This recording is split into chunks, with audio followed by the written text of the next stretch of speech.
Outside, the sky was gusty and overcast, and as Lily and Selden moved towards the deserted gardens below the restaurant, spurts of warm rain blew fitfully across their faces. The fiction of the cab had been tacitly abandoned. They walked on in silence, her hand on his arm, till the deeper shade of the gardens received them, and pausing beside a bench, he said, "Sit down a moment." She dropped to the seat without answering, but the electric lamp at the bend of the path shed a gleam on the struggling misery of her face. Selden sat down beside her, waiting for her to speak, fearing lest any word he chose should touch too roughly on her wound, and kept also from free utterance by the wretched doubt which had slowly renewed itself within him. What had brought her to this pass? What weakness had placed her so abominably at her enemy's mercy? And why should Bertha Dorset have turned into an enemy at the very moment when she so obviously needed the support of her sex?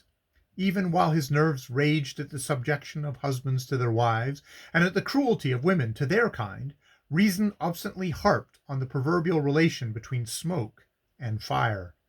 The memory of Mrs. Fisher's hints and the corroboration of his own impressions, while they deepened his pity, also increased his constraint, since, whichever way he sought a free outlet for sympathy, it was blocked by the fear of committing a blunder. Suddenly it struck him that his silence must seem almost as accusatory as that of the men he had despised for turning from her. But before he could find the fitting word, she had cut him short with a question. "Do you know of a quiet hotel? I can send for my maid in the morning." "A hotel? Here? That you can go alone? It's not possible." She met this with a pale gleam of her old playfulness. "What is, then? It's too wet to sleep in the gardens." "But there must be someone whom I can go. Someone to whom I can go. Of course, any number. But at this hour?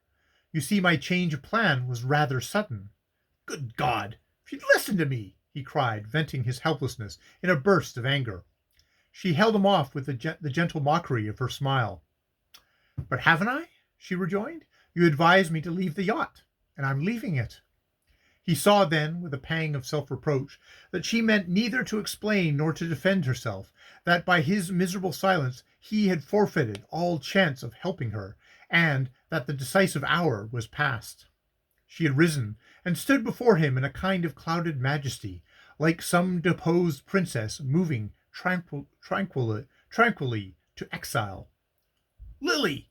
he exclaimed, with a note of despairing appeal, but, "Oh, not now," she gently admonished him, and then, in all the sweetness of her recovered composure, "Since I must find shelter somewhere, and since you're so kindly here to help me," he gathered himself up at the challenge. "You will do as I tell you?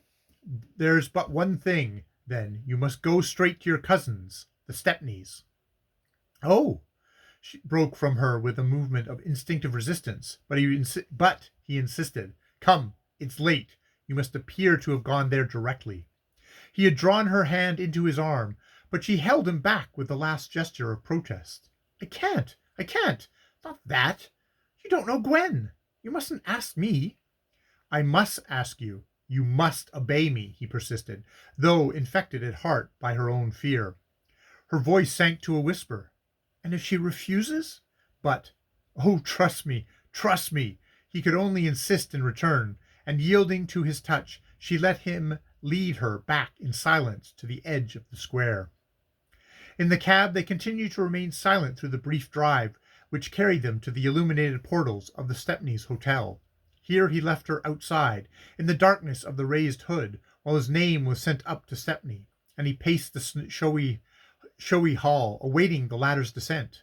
10 minutes later, the two men passed out together between the gold-laced custodians of the threshold, but in the vestibule, Stepney drew up with the last flare of reluctance. "It's understand, then?" he stipulated nervously, with his hand on Selden's arm. "She leaves tomorrow by the early train, and my wife's asleep and can't be disturbed."